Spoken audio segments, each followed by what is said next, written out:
with Karen Crest Farm. And here to talk more about it is owner Garth Brown. Garth, great to see you. Great to join you. So tell us a little bit about Karen Crest Farm. How did you get started? So I always knew I wanted to make something, and I had been working at a coffee roaster, and my brother approached me and floated the idea of getting a farm together, and it just sounded right. So I talked it over with my wife, and we went for it. I mean, that sounds pretty like a pretty massive undertaking, isn't it? But you've got it's a real ethically based business, isn't it? You say you have a unique farming process. What does that mean exactly? How does it work? So we really try to do things as naturally as possible. And that involves a lot of things, but the basic idea is letting the animals we raise, the cows, the sheep, and the pigs, live as close to as close as they would to their natural behaviors. Move them a lot, make sure they have lots of fresh grass, clean air, and water, and really space is the biggest thing that differentiates us from the factory farms you may have heard about. Yeah, it sounds like a beautiful thing, and you can feel really good about what you're doing.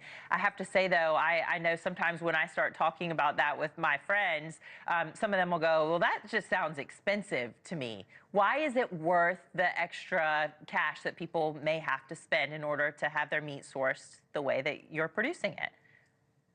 That's a conversation we have. And the sad truth is that it really does just cost us a lot more to raise meat the way we feel like it should be done.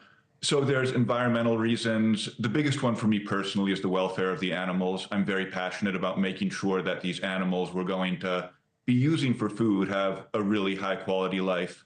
But I also understand that some people simply can't afford it. So it very much is a personal decision that people need to make for themselves. I've done quite a few interviews with farmers here in the last few months, and so many of them say fuel is up, fertilizer, hay, packaging materials, plants, the starter plants for fruits and vegetables, all of that. So how is your farm dealing with these rising costs of just simply doing business?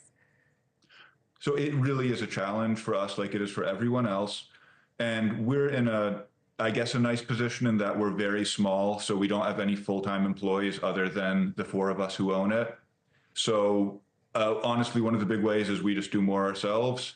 But at some point you come up against a wall and you have to have it be passed on to the consumer, which is something we really fight against. But, the costs are the costs, and it is definitely a big challenge these days. Yeah, so you're mostly meat, but fruits and vegetable farmers in particular are known, not that it's something that we want to see in America, but a lot of times Americans refuse to do the work of,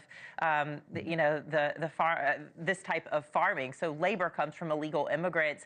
If President-elect Trump carries out his mass deportations, as he said he will do, and he's showing signs he will do, what do you think that could do to our food supply, food prices, national security even? It's something that I think about a lot, and I don't have a good answer to it. Around here, it's still a large dairy industry, and there are many migrant workers in the large dairy farms. And it's really above my pay grade how that will all play out if those folks are deported and there's a real labor shortage. On my farm, like I said, I guess one of the benefits of being small is that we still do it ourselves. But I think it could cause some big problems for the people who rely on that labor force. Well, good luck for Small Business Saturday. Garth Brown, Karen Crest Farm owner, thank you so much for joining us. Check them out online.